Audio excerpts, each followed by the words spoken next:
विद्या विचारिता परोपकारी, विद्या विचारिता परोपकारी।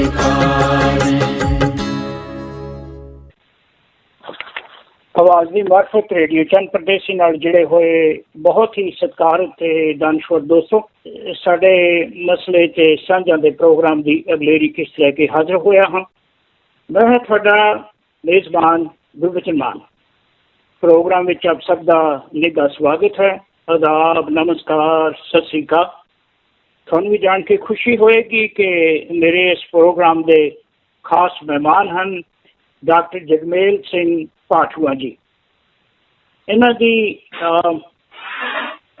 ਡਾਕਟਰੇਟ ਵੀ ਪੰਥ ਦੀ ਬਹੁਤ ਹੀ ਅਦੁੱਤੀ ਸ਼ਖਸੀਅਤ ਭਾਈ ਭਾਈ ਕਾਹਨ ਸਿੰਘ ਨਾਭਾ ਜੀ ਦੀ ਜੀਵਨੀ ਅਤੇ ਯੋਗਦਾਨ ਬਾਰੇ ਹੈ।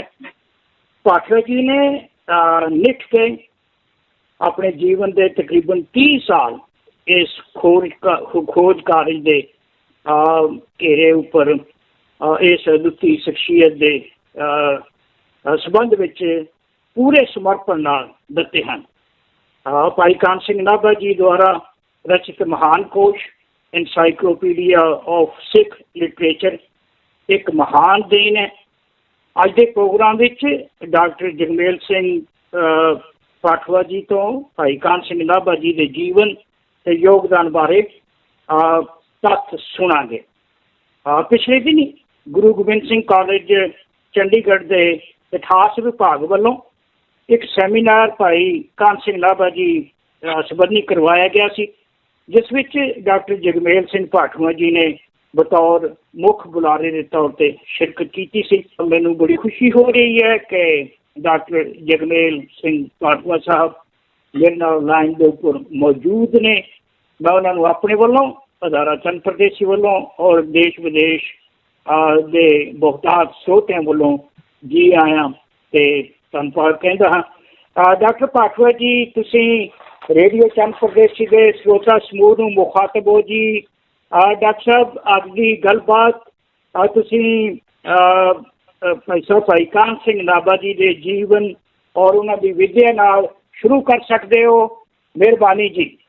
ਜੀ ਆਇਆਂ ਨੂੰ। ਬਹੁਤ ਬਹੁਤ ਧੰਨਵਾਦ ਸਰਦਾਰ ਗੁਰਬਚਨ ਸਿੰਘ ਮਾਨ ਤੇ ਚੰਦ ਪ੍ਰਦੇਸ਼ੀ ਦੇ ਪਿਆਰੇ ਸਰੋਤਿਆਂ ਦਾ ਕਿ ਅੱਜ ਪੰਜਾਬੀ ਦੇ ਇੱਕ ਮਹਾਨ ਵਿਦਵਾਨ ਦੀ ਯਾਦ ਦੇ ਵਿੱਚ ਆਪਾਂ ਇੱਥੇ ਜੁੜਨ ਦਾ ਮੌਕਾ ਮਿਲਿਆ ਹੈ। ਪ੍ਰਬੰਧਕਾਂ ਦਾ ਵੀ, ਚੰਦ ਪ੍ਰਦੇਸ਼ੀ ਰੇਡੀਓ ਦੇ ਪ੍ਰਬੰਧਕਾਂ ਦਾ ਬਹੁਤ ਬਹੁਤ ਧੰਨਵਾਦ ਹੈ ਕਿ ਪੰਜਾਬੀ ਦੇ ਅਜਿਹੇ ਮਹਾਨ ਵਿਦਵਾਨ ਨੂੰ ਅੱਜ ਦੇਸ਼ਾਂ ਵਿਦੇਸ਼ਾਂ ਦੇ ਵਿੱਚ ਬੈਠੇ ਹੋਏ ਜਿਹੜੇ ਪਿਆਰੇ ਸਰੋਤੇ ਨੇ ਉਹਨਾਂ ਦੇ ਨਾਲ ਜੋੜਨ ਦੀ ਕੋਸ਼ਿਸ਼ ਕੀਤੀ ਗਈ ਹੈ। ਤੋ ਮੈਂ ਜੋ ਵੀ ਅੱਜ ਮਾਨ ਸਾਹਿਬ ਆ ਪੁੱਛਣਾ ਚਾਹੁੰਦੇ ਹੋ ਉਸ ਬਾਰੇ ਆਪਾਂ ਗੱਲ ਕਰਾਂਗੇ ਕਿ ਭਾਈ ਕਾਹਨ ਸਿੰਘ ਨਾਭਾ ਸਾਡੇ ਪੰਜਾਬੀਆਂ ਦੇ ਕਿਹੋ ਜਿਹੇ ਵਿਦਵਾਨ ਸਨ, ਕੀ ਉਹਨਾਂ ਦੀ ਦੇਣ ਹੈ, ਗੁਰਮਤਿ ਨੂੰ ਉਹਨਾਂ ਦੀ ਕੀ ਦੇਣ ਹੈ, ਕਿਹੜੇ ਕਿਹੜੇ ਗ੍ਰੰਥ ਰਚੇ ਨੇ ਤੇ ਉਹਨਾਂ ਦੀ ਕਾਵਿ ਰਚਨਾਵਾਂ ਤੇ ਕੁਝ ਉਹਨਾਂ ਦੇ ਨਵੇਂ ਕੰਮ ਵੀ ਜੋ ਹੈਗੇ ਨੇ ਉਹ ਆਪਾਂ ਅੱਜ ਆਪਣੇ ਪਿਆਰੇ ਸਰੋਤਿਆਂ ਦੇ ਨਾਲ ਸਾਂਝੇ ਕਰਾਂਗੇ। ਬਹੁਤ ਮਿਹਰਬਾਨੀ ਜੀ। ਤੁਸੀਂ ਪ੍ਰੋਗਰਾਮ ਦੀ ਲਗਭਗ ਸਾਰਾ ਸੰਖੇਪ ਵਿੱਚ ਵੇਰਵਾ ਦੇ ਦਿੱਤਾ।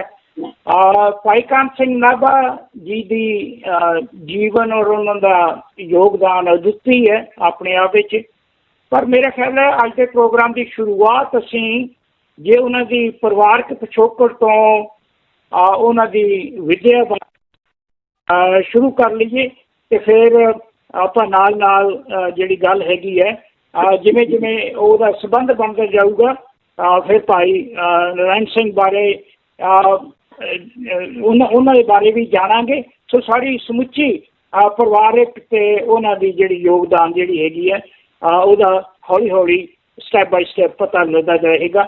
ਤੇ ਸੋ ਅੱਜ ਸ਼ੁਰੂ ਕਰ ਸਕਦੇ ਹਾਂ ਉਹਨਾਂ ਦੇ ਪਰਿਵਾਰਕ ਪਿਛੋਕੜ ਤੋਂ ਔਰ ਉਹਨਾਂ ਦੀ ਵਿਦਿਆ ਬਾਰੇ। ਜੀ ਡਾਕਟਰ ਸਾਹਿਬ। ਭਾਈ ਕਾਹਨ ਸਿੰਘ ਨਾਭਾ ਪੰਜਾਬੀ ਦੇ ਇੱਕ ਅਜਿਹੇ ਵਿਦਵਾਨ ਹੋਏ ਹਨ ਜਿਨ੍ਹਾਂ ਦੀ ਤੁਲਨਾ ਕਿਸੇ ਹੋਰ ਨਾਲ ਨਹੀਂ ਕੀਤੀ ਜਾ ਸਕਦੀ। ਤੇ ਜਿੱਥੋਂ ਤੱਕ ਭਾਈ ਸਾਹਿਬ ਦੇ ਪਿਛੋਕੜ ਦੀ ਗੱਲ ਹੈ, ਭਾਈ ਸਾਹਿਬ ਦੇ ਜਿਹੜੇ ਬਜ਼ੁਰਗ ਸਨ ਬਾਬਾ ਨੌ ਸਿੰਘ ਜੀ ਦਾ ਸੰਬੰਧ ਜ਼ਿਲ੍ਹਾ ਬਠਿੰਡਾ ਦੇ ਪਿੰਡ ਪਿੱਥੋਂ ਦੇ ਨਾਲ ਜੁੜਦਾ ਹੈ। ਪਿੰਡ ਪਿੱਥੋਂ ਦੇ ਬਾਬਾ ਨੌ ਸਿੰਘ ਜੀ ਪ੍ਰਮੁੱਖ ਮੰਨੇ ਜਾਂਦੇ ਸਨ, ਪ੍ਰਮੁੱਖ ਹੁੰਦੇ ਸਨ ਤੇ ਜੱਟ ਸਿੱਖ ਢਿੱਲੋਂ ਪਰਿਵਾਰ ਦੇ ਵਿੱਚੋਂ ਬਾਬਾ ਨੌ ਸਿੰਘ ਜੀ ਦਾ ਸੰਬੰਧ ਕਿਸੇ ਮੌਕੇ ਸ਼ੇਰੇ ਪੰਜਾਬ ਮਹਾਰਾਜਾ ਰਣਜੀਤ ਸਿੰਘ ਜੀ ਦੇ ਨਾਲ ਵੀ ਰਿਹਾ ਹੈ। ਬਾਬਾ ਨੌ ਸਿੰਘ ਜੀ ਦੇ ਬੇਟੇ ਬਾਬਾ ਸਰੂਪ ਸਿੰਘ ਜੀ ਨਾਭੇ ਆ ਜਾਂਦੇ ਨੇ। ਨਾਭੇ ਉਸ ਮੌਕੇ ਇੱਕ ਬਹੁਤ ਵੱਡੇ ਮਹਾਂਪੁਰਖ ਸੇਵਾ ਕਰਦੇ ਹੁੰਦੇ ਨੇ, ਬਾਬਾ ਅਜਾਪਾਲ ਸਿੰਘ ਜੀ। ਤੋਂ ਬਾਬਾ ਅਜਾਪਾਲ ਸਿੰਘ ਜੀ ਦੇ ਜਦੋਂ ਪਾਸ ਬਾਬਾ ਸਰੂਪ ਸਿੰਘ ਜੀ ਇਹ ਧਾਰਮਿਕ ਸਥਾਨ ਦੇ ਨਾਲ ਜੁੜ ਜਾਂਦੇ ਨੇ, ਸੇਵਾ ਕਰਦੇ ਨੇ। ਤੇ ਬਾਬਾ ਸਰੂਪ ਸਿੰਘ ਇੱਕ ਇੰਨੇ ਵੱਡੇ ਪ੍ਰਚਾਰਕ ਹੋਏ ਨੇ ਕਿ ਉਹਨਾਂ ਨੇ ਨਾਭੇ ਰਾਜ ਦੇ ਜਿਹੜੇ ਰਾਜੇ ਮਹਾਰਾਜੇ ਹੋਏ ਨੇ ਉਹਨਾਂ ਨੂੰ ਵੀ ਗੁਰਬਾਣੀ ਦੇ ਨਾਲ ਜੋੜਿਆ, ਗੁਰਮਤਿ ਦੇ ਨਾਲ ਜੋੜਿਆ। ਨਾਭਾ ਰਿਆਸਤ ਦੇ ਤੀਜੇ ਜਿਹੜੇ ਰਾਜਾ ਹੋਏ ਨੇ ਰਾਜਾ ਭਰਪੂਰ ਜੀ, ਰਾਜਾ ਭਰਪੂਰ ਸਿੰਘ, ਉਹਨਾਂ ਨੂੰ ਬਾਬਾ ਸਰੂਪ ਨੇ ਅੰਮ੍ਰਿਤਪਾਨ ਕਰਵਾਇਆ ਤੇ ਸਿੱਖੀ ਦਾ ਬਹੁਤ ਪ੍ਰਚਾਰ ਕੀਤਾ। ਤੇ ਇਹ ਬਾਬਾ ਅਜਾਪਾਲ ਦਾ ਡੇਰਾ ਜਿਹੜਾ ਮੰਨਿਆ ਜਾਂਦਾ ਸੀ, ਡੇਰਾ ਬਾਬਾ ਅਜਾਪਾਲ, ਅੱਜ ਵੀ ਜਿਸ ਨੂੰ ਘੋੜਿਆਂ ਵਾਲਾ ਗੁਰਦੁਆਰਾ ਕਹਿ ਕੇ ਨਾਭੇ ਦੇ ਵਿੱਚ ਆਪਾਂ ਜਾਣਦੇ ਹਾਂ।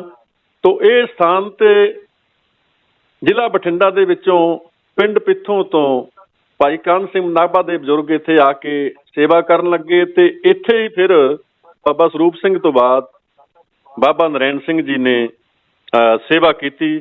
ਤੇ ਇਹ ਜਿਹੜਾ ਕੇਂਦਰ ਹੈ ਉਹ ਗੁਰਮਤ ਦਾ ਇੱਕ ਬਹੁਤ ਪ੍ਰਚਾਰ ਦਾ, ਗੁਰਮਤ ਦੇ ਪ੍ਰਚਾਰ ਦਾ, ਗੁਰਬਾਣੀ ਦੀ ਵਿਆਖਿਆ ਦਾ ਇੱਕ ਬਹੁਤ ਵੱਡਾ ਕੇਂਦਰ ਬਣ ਗਿਆ ਉਸ ਮੌਕੇ। ਤੇ ਜਿੱਥੋਂ ਤੱਕ ਸਿੱਖਿਆ ਦੀ ਕੋਈ ਸ਼ੱਕ ਨਹੀਂ, ਭਾਈ ਨਰੈਣ ਸਿੰਘ ਹੋਣਾ ਜੀ ਬਾਰੇ ਬਹੁਤ ਉਹਨਾਂ ਦੀ ਮਹਿਮਾ ਦੇ ਵਿੱਚ ਉਹ ਬ੍ਰਹਮ ਗਿਆਨੀ ਸਨ। ਉਹ ਸ੍ਰੀ ਗੁਰੂ ਗ੍ਰੰਥ ਸਾਹਿਬ ਦਾ ਪਾਠ ਜਿਹੜਾ ਹੈਗਾ ਇੱਕ ਸਿਟਿੰਗ ਵਿੱਚ ਸੁਣ ਸਕਦੇ ਸਨ, ਸੁਣਾ ਸਕਦੇ ਸਨ। ਔਰ ਮਹਾਰਾਜਾ ਸਾਹਿਬ ਨੇ ਇੱਕ ਵਾਰੀ ਸੁਣਿਆ। ਇਹ ਬਹੁਤ ਹੀ ਵੱਡੀਆਂ ਗੱਲਾਂ ਨੇ। ਅੱਜ ਦੇ ਜ਼ਮਾਨੇ ਦੇ ਵਿੱਚ ਕਿਹੋ ਜਿਹਾ ਕੋਈ ਵਿਅਕਤੀ ਹੋ ਸਕਦਾ ਹੈ ਜਿਹੜਾ ਇੱਕ ਸਿਟਿੰਗ ਦੇ ਵਿੱਚ ਗੁਰੂ ਗ੍ਰੰਥ ਸਾਹਿਬ ਦਾ ਜਿਹੜਾ ਸਮੁੱਚਾ ਪਾਠ ਹੈ ਉਸ ਨੂੰ ਸਰਵਣ ਕਰਵਾ ਸਕੇ ਜੀ। ਤੇ ਬਾਬਾ ਨਰੈਣ ਸਿੰਘ ਜੀ ਬਾਰੇ ਜਿਵੇਂ ਕਿ ਆਪ ਨੇ ਦੱਸਿਆ ਹੈ, ਉਹ ਬਿਲਕੁਲ ਹੀ ਇੱਕ ਬਹੁਤ ਹੀ ਵੱਡੇ ਕਰਨੀ ਵਾਲੇ ਮਹਾਂਪੁਰਖ ਹੋਏ ਨੇ। ਤੇ ਉਹਨਾਂ ਦੀ ਜਿਹੜੀਆਂ ਭਾਵਨਾਵਾਂ ਸਨ ਉਹ ਵੀ ਇਹੋ ਹੀ ਸਨ ਕਿ ਗੁਰਮਤ ਦਾ ਪ੍ਰਚਾਰ ਹੋਵੇ ਤੇ ਗੁਰਮਤ ਦਾ ਪ੍ਰਚਾਰ ਹੈ ਜਿਹੜਾ ਉਹ ਨਵੇਂ ਤਰੀਕੇ ਦੇ ਨਾਲ ਹੋਵੇ। ਤਾਂ ਉਹਨਾਂ ਬਾਰੇ ਨਾਭਾਪਤੀ ਮਹਾਰਾਜਾ ਹੀਰਾ ਸਿੰਘ ਜੀ ਬੜੀ ਸ਼ਰਧਾ ਰੱਖਦੇ ਸਨ। ਤੇ ਬਾਬਾ ਨਰੈਣ ਸਿੰਘ ਜੀ ਨਾਲ ਇੱਕ ਵਾਰ ਜਦੋਂ ਮਿਲਾਪ ਹੁੰਦਾ ਹੈ, ਮਹਾਰਾਜਾ ਹੀਰਾ ਸਿੰਘ ਆਖਦੇ ਨੇ ਕਿ ਅੱਜ ਕੱਲ੍ਹ ਪੁਰਾਣੇ ਜਿਹੜੇ ਪ੍ਰਚਾਰਕ ਸਨ, ਪੁਰਾਣੇ ਜਿਹੜੇ ਪਾਠ ਕਰਨ ਵਾਲੇ ਸਨ, ਉਹੋ ਜਿਹੇ ਸਾਨੂੰ ਨਾ ਗ੍ਰੰਥੀ ਮਿਲਦੇ ਨੇ, ਨਾ ਪ੍ਰਚਾਰਕ ਮਿਲਦੇ ਨੇ। ਉਹੋ ਜਿਹੇ ਸਾਨੂੰ ਨਾ ਪਾਠ ਕਰਨ ਵਾਲੇ ਮਿਲਦੇ ਨੇ। ਤਾਂ ਬਾਬਾ ਨਰੈਣ ਸਿੰਘ ਨੇ ਕਿਹਾ ਕਿ ਪਾਠ ਕਰਨ ਵਾਲੇ ਤਾਂ ਹੈਗੇ ਨੇ, ਸੁਣਨ ਵਾਲੇ ਨਹੀਂ ਹਨ। ਤਾਂ ਮਹਾਰਾਜਾ ਹੀਰਾ ਸਿੰਘ ਨੇ ਕਿਹਾ ਕਿ ਮੈਂ ਸੁਣਨ ਵਾਸਤੇ ਆਵਾਂਗਾ। ਤੋਂ ਮਹਾਰਾਜਾ ਹੀਰਾ ਸਿੰਘ ਨੇ ਇੱਕ ਥਾਂ ਤੇ ਪਾਠ ਦਾ ਆਯੋਜਨ ਜਿੱਥੇ ਕੀਤਾ ਸੀ ਉੱਥੇ ਬੈਠੇ ਤੇ ਪੁਰਾਣੀਆਂ ਲਿਖਤਾਂ ਦੇ ਵਿੱਚੋਂ ਪ੍ਰਮਾਣ ਮਿਲਦੇ ਨੇ। ਸ਼ਮਸ਼ੇਰ ਸਿੰਘ ਅਸ਼ੋਕ ਵੀ ਇਸ ਬਾਰੇ ਦੱਸਦੇ ਨੇ ਕਿ 3 ਦਿਨ ਲਗਾਤਾਰ ਬਾਬਾ ਨਰੈਣ ਸਿੰਘ ਜੀ ਨੇ ਇੱਕੋ ਚੌਂਕੜਾ ਮਾਰ ਕੇ ਉੱਥੇ ਪਾਠ ਕੀਤਾ ਤੇ ਮਹਾਰਾਜਾ ਹੀਰਾ ਸਿੰਘ ਨੇ ਉਹ ਪਾਠ ਸੁਣਿਆ। ਤੇ ਜਦੋਂ ਪਾਠ ਸੁਣਿਆ, ਪੂਰਾ ਪਾਠ ਬਾਬਾ ਨਰੈਣ ਸਿੰਘ ਜੀ ਨੇ ਇੱਕੋ ਚੌਂਕੜਾ ਮਾਰ ਕੇ ਕੀਤਾ। ਇਹ ਜਿਹੜਾ ਪਾਠ ਸੀ ਇਹਦੇ ਵਾਸਤੇ ਅਤੀ ਅਖੰਡ ਪਾਠ ਸ਼ਬਦ ਵਰਤਿਆ ਜਾਂਦਾ ਹੈ। ਤਾਂ ਦੱਸਿਆ ਜਾਂਦਾ ਹੈ ਕਿ ਇਸ ਤੋਂ ਇਲਾਵਾ ਵੀ 2 ਵਾਰ ਹੋਰ ਜ਼ਿੰਦਗੀ ਦੇ ਵਿੱਚ ਇੱਕੋ ਚੌਂਕੜੇ ਦੇ ਵਿੱਚ ਬਾਬਾ ਨਰੈਣ ਸਿੰਘ ਜੀ ਨੇ ਪਾਠ ਕੀਤਾ। ਤੇ ਜਦੋਂ ਇਹ ਪਾਠ ਦੀ ਸਮਾਪਤੀ ਹੋਈ, ਨਾਭਾਪਤੀ ਮਹਾਰਾਜਾ ਹੀਰਾ ਸਿੰਘ ਨੇ ਜਾਗੀਰ ਦੇਣੀ ਚਾਹੀ। ਉਹ ਬੜੇ ਪ੍ਰਭਾਵਿਤ ਹੋਏ, ਪਰੰਤੂ ਬਾਬਾ ਨਰੈਣ ਸਿੰਘ ਜੀ ਨੇ ਇਨਕਾਰ ਕਰ ਦਿੱਤਾ ਕਿਉਂਕਿ ਉਹ ਸਿਰਫ ਡੇਰੇ ਦੀ ਸੇਵਾ ਕਰਦੇ ਸਨ। ਉਹਨਾਂ ਦਾ ਪਰਿਵਾਰਕ ਜਿਹੜਾ ਗੁਜ਼ਾਰਾ ਸੀ ਉਹ ਪਿੰਡ ਪਿੱਥੋਂ ਜ਼ਿਲ੍ਹਾ ਬਠਿੰਡਾ ਦੇ ਵਿੱਚੋਂ ਹੀ ਜਿਹੜੀ ਉਹਨਾਂ ਦੀ ਜ਼ਮੀਨ ਸੀ ਉਸ ਦੇ ਨਾਲ ਹੀ ਉਹ ਚਲਾਉਂਦੇ ਸਨ। ਤੇ ਉਹ ਧਾਰਮਿਕ ਸਥਾਨ ਦੇ ਵਿੱਚੋਂ ਕੋਈ ਭੇਟਾ ਨਹੀਂ ਲੈਂਦੇ ਸਨ। ਤਾਂ ਇਹ ਸੁਣ ਕੇ ਮਹਾਰਾਜਾ ਹੀਰਾ ਸਿੰਘ ਦੇ ਮਨ ਦੇ ਵਿੱਚ ਹੋਰ ਵੀ ਸ਼ਰਧਾ ਪੈਦਾ ਹੋਈ ਕਿ ਸਾਡੇ ਕਿੱਡੇ ਵੱਡੇ ਪ੍ਰਚਾਰਕ ਨੇ ਜਿਨ੍ਹਾਂ ਦੇ ਮਨ ਦੇ ਵਿੱਚ ਕੋਈ ਲਾਲਚ ਨਹੀਂ ਹੈ। ਤਾਂ ਜਦੋਂ ਬਾਬਾ ਨਰੈਣ ਸਿੰਘ ਜੀ ਨੂੰ ਪਾਠ ਤੋਂ ਬਾਅਦ ਡੇਰੇ ਦੇ ਵਿੱਚ, ਡੇਰਾ ਬਾਬਾ ਜਪਾਲ ਦੇ ਵਿੱਚ ਲੈ ਕੇ ਜਾਣ ਲੱਗੇ, ਤਾਂ ਜਿਹੜੀ ਪਾਲਕੀ ਦੇ ਵਿੱਚ ਬਾਬਾ ਨਰੈਣ ਸਿੰਘ ਜੀ ਬੈਠੇ ਹੋਏ ਸਨ, ਉਸ ਪਾਲਕੀ ਦੇ ਇੱਕ ਕਹਾਰ ਨੂੰ ਹਟਾ ਕੇ ਮਹਾਰਾਜਾ ਹੀਰਾ ਸਿੰਘ ਨੇ ਆਪ ਮੋਢਾ ਲਾ ਲਿਆ ਤੇ ਡੇਰੇ ਤੱਕ ਛੱਡ ਕੇ ਆਏ। ਉਹ ਇਸ ਤਰ੍ਹਾਂ ਇਹ ਜਿਹੜੀਆਂ ਗੱਲਾਂ ਨੇ, ਇਹਨਾਂ ਤੋਂ ਬਾਬਾ ਨਰੈਣ ਸਿੰਘ ਜੀ ਦੀ ਸ਼ਖਸੀਅਤ ਬਾਰੇ ਪਤਾ ਲੱਗਦਾ ਹੈ। ਤੇ ਬਾਬਾ ਨਰੈਣ ਸਿੰਘ ਜੀ ਦੇ ਗ੍ਰਹਿ ਵਿਖੇ ਹੀ ਭਾਈ ਕਾਹਨ ਸਿੰਘ ਨਾਭਾ ਦਾ ਜਨਮ ਹੋਇਆ, ਜਿਹੜੇ ਕਿ ਸਿੱਖ ਕੌਮ ਦੇ ਤੇ ਪੰਜਾਬੀ ਦੇ ਇੱਕ ਬਹੁਤ ਵੱਡੇ ਵਿਦਵਾਨ ਹੋਏ ਨੇ। ਤੇ ਭਾਈ ਕਾਹਨ ਸਿੰਘ ਨਾਭਾ ਦਾ ਜਨਮ ਨਾਭੇ ਦੇ ਪਾਸ ਇੱਕ ਛੋਟਾ ਜਿਹਾ ਪਿੰਡ ਹੈ, ਜਿੱਥੇ 3 ਪਿੰਡ ਪੈਂਦੇ ਨੇ। ਇੱਕ ਬਨੇਰਾ ਖੁਰਦ ਹੈ, ਇੱਕ ਬਨੇਰਾ ਕਲਾਂ ਹੈ ਤੇ ਇੱਕ ਸੌਜਾ ਹੈ। ਸੌਜਾ ਤੇ ਬਨੇਰਾ ਖੁਰਦ ਤੇ ਬਨੇਰਾ ਕਲਾਂ, ਇਹ 3 ਪਿੰਡਾਂ ਦੇ ਵਿਚਕਾਰ ਜਿਹੜਾ ਬਨੇਰਾ ਖੁਰਦ ਹੈ, ਉੱਥੇ ਭਾਈ ਕਾਹਨ ਸਿੰਘ ਨਾਭਾ ਦਾ ਜਨਮ 30 ਅਗਸਤ 1861 ਨੂੰ ਮਾਤਾ ਹਰਕੌਰ ਦੀ ਕੁੱਖੋਂ ਹੋਇਆ। ਤੇ ਇੱਥੋਂ ਹੀ ਫਿਰ ਜਦੋਂ 3-4 ਸਾਲ ਦੇ ਬਾਲਕ ਕਾਹਨ ਸਿੰਘ ਹੁੰਦੇ ਨੇ, ਤਾਂ ਬਾਬਾ ਨਰੈਣ ਸਿੰਘ ਜੀ ਇਸ ਬਾਲਕ ਨੂੰ ਆਪਣੇ ਪਾਸ ਬੁਲਾ ਲੈਂਦੇ ਨੇ ਤੇ ਜੀਵਨ ਦੀ ਕਠਿਨ ਤਪੱਸਿਆ ਦੀ ਜਾਂਚ ਉਹਨੂੰ ਸਿਖਾਉਂਦੇ ਨੇ। ਤੇ ਨਾਭੇ ਰਹਿੰਦਿਆਂ ਹੋਇਆਂ ਬਾਲਕ ਕਾਹਨ ਸਿੰਘ ਨੂੰ ਗੁਰਬਾਣੀ ਦਾ ਪਾਠ ਆਰੰਭ ਕਰਾਉਂਦੇ ਨੇ। 5 ਤੋਂ 7 ਸਾਲ ਦੀ ਉਮਰ ਤੱਕ ਕਾਹਨ ਸਿੰਘ ਜੀ ਗੁਰਬਾਣੀ ਦਾ ਪਾਠ ਕਰਨ ਲੱਗ ਪਏ ਸਨ ਤੇ ਜਿਹੜੀਆਂ ਧਾਰਮਿਕ ਪੋਥੀਆਂ ਸਨ ਉਹ ਪੜ੍ਹਨ ਲੱਗ ਪਏ ਸਨ। ਤੇ ਇੱਥੇ ਹੀ ਰਹਿੰਦਿਆਂ ਹੋਇਆਂ ਇਹ ਇੱਕ ਬੜੀ ਹੈਰਾਨੀ ਦੀ ਗੱਲ ਹੈ ਕਿ ਦੁਨੀਆ ਦੇ ਜਿਹੜੇ ਵਿਦਵਾਨ ਹੁੰਦੇ ਨੇ, ਆਪਾਂ ਉਹਨਾਂ ਬਾਰੇ ਸੋਚਦੇ ਹਾਂ ਕਿ ਉਹ ਸਕੂਲਾਂ ਵਿੱਚੋਂ ਪੜ੍ਹ ਕੇ ਆਏ ਨੇ, ਕਾਲਜਾਂ ਵਿੱਚੋਂ ਪੜ੍ਹ ਕੇ ਆਏ ਨੇ, ਵੱਡੀਆਂ ਯੂਨੀਵਰਸਿਟੀਆਂ ਵਿੱਚੋਂ ਪੜ੍ਹ ਕੇ ਆਏ ਨੇ। ਪਰੰਤੂ ਭਾਈ ਕਾਹਨ ਸਿੰਘ ਨਾਭਾ ਨਾ ਕਿਸੇ ਸਕੂਲ ਦੇ ਵਿੱਚ ਗਏ, ਨਾ ਕਿਸੇ ਕਾਲਜ ਦੇ ਵਿੱਚ ਗਏ, ਨਾ ਕਿਸੇ ਯੂਨੀਵਰਸਿਟੀ ਦੇ ਵਿੱਚ ਗਏ। ਸਾਰੀ ਜਿਹੜੀ ਵਿੱਦਿਆ ਹੈ ਉਹਨਾਂ ਨੇ ਉਦੋਂ ਦੇ ਜਿਹੜੇ ਦੇਸੀ ਵਿਦਵਾਨ ਸਨ ਉਹਨਾਂ ਦੇ ਚਰਨਾਂ ਦੇ ਵਿੱਚ ਲੱਗ ਕੇ ਪ੍ਰਾਪਤ ਕੀਤੀ। ਤੋ ਇੱਥੇ ਹੀ ਬਾਬਾ ਨਰੈਣ ਸਿੰਘ ਨੇ ਸਭ ਤੋਂ ਪਹਿਲਾਂ ਗੁਰਮੁਖੀ ਪੜ੍ਹਾਉਣ ਦੀ ਜਿਹੜੀ ਸਿੱਖਿਆ ਹੈ, ਗੁਰਮੁਖੀ ਪੜ੍ਹਾਉਣ ਦੀ ਜਿਹੜੀ ਜ਼ਿੰਮੇਵਾਰੀ ਹੈ, ਤਾਂ ਉਸ ਮੌਕੇ ਦੇ ਇੱਕ ਪ੍ਰਮੁੱਖ ਸ਼ਖਸੀਅਤ ਭਾਈ ਭੂਪ ਸਿੰਘ ਜੀ ਨੂੰ ਸੌਂਪੀ।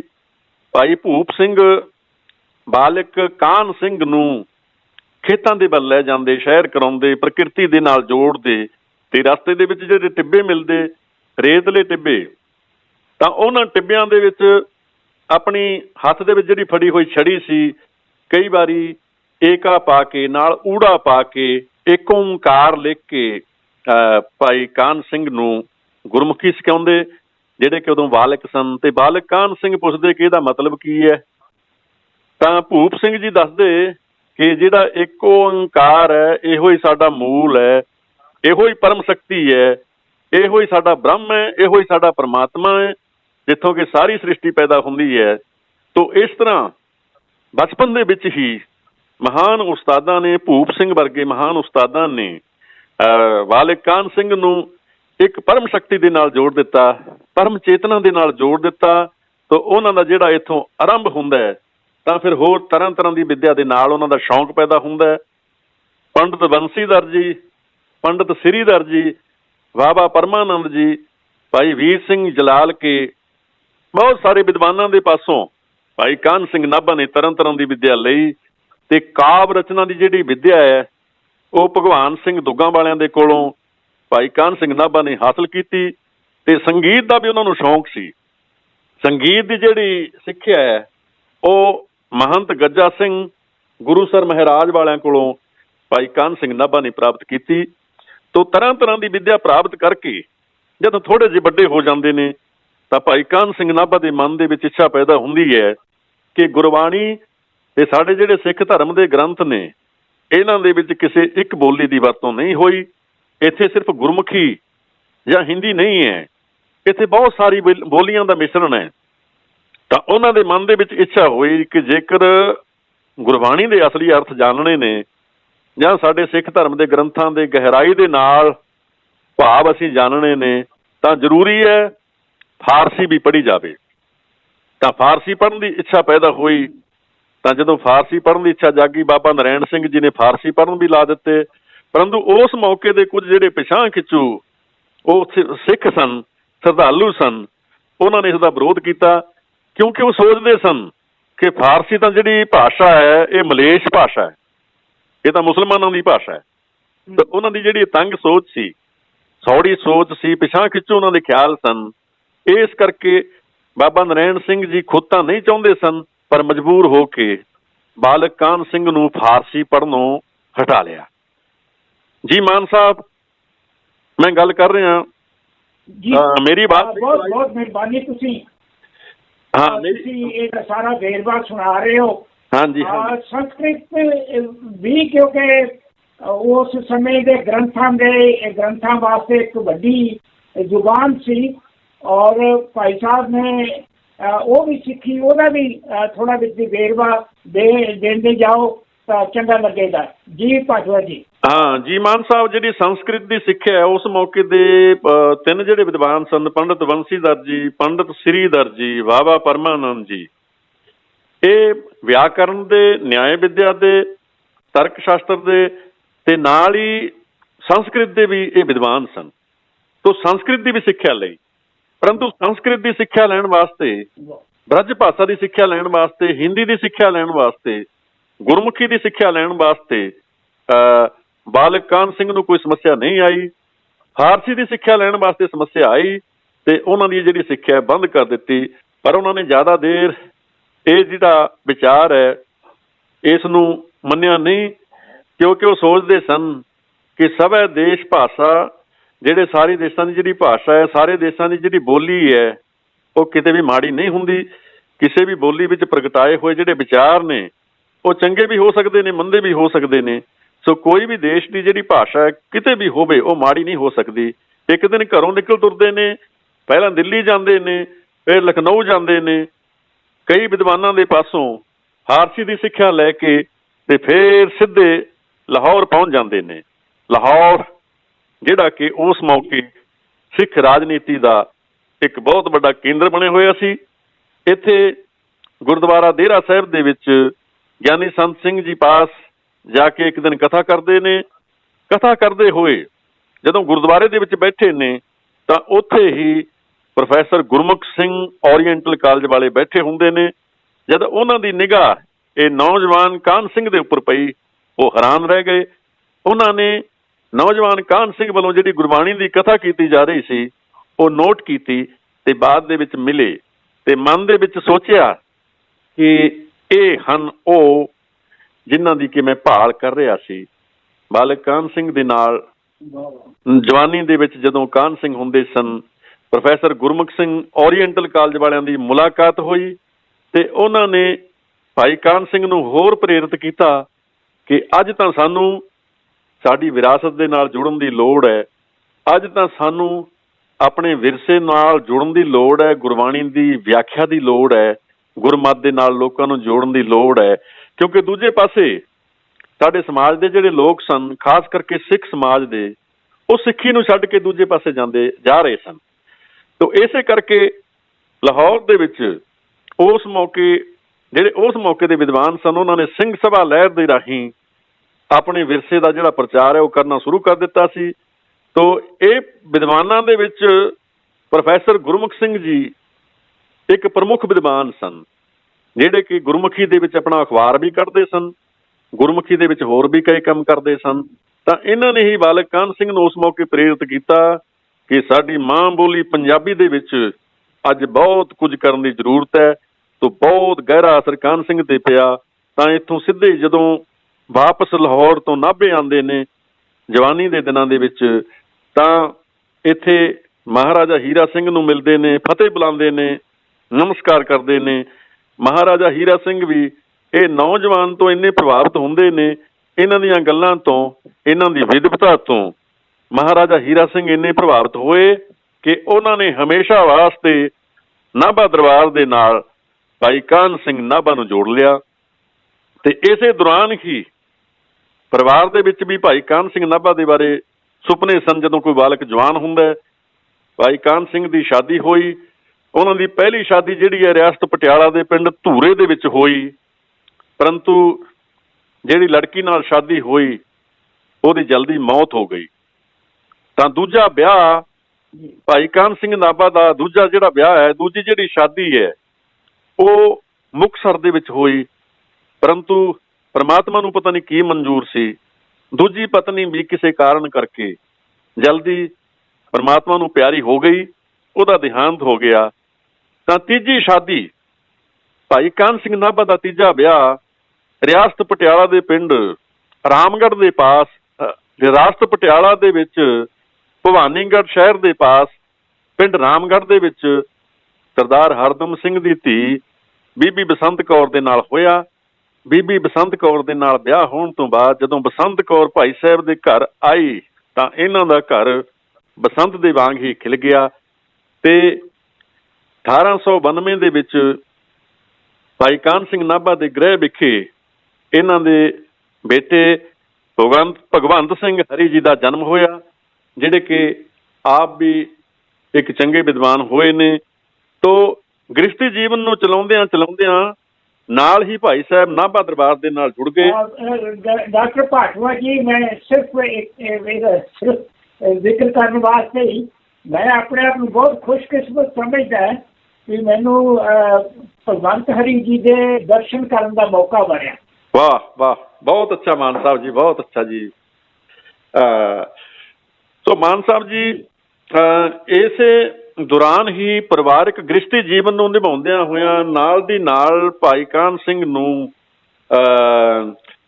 ਮਹਾਰਾਜਾ ਹੀਰਾ ਸਿੰਘ ਨੇ ਯੋਗ ਸਮਝ ਕੇ ਆਪਣੇ ਬੇਟੇ ਰਾਜਕੁਮਾਰ ਦਿਪਦਮਨ ਸਿੰਘ ਦੀ ਜ਼ਿੰਮੇਵਾਰੀ ਸੌਂਪੀ।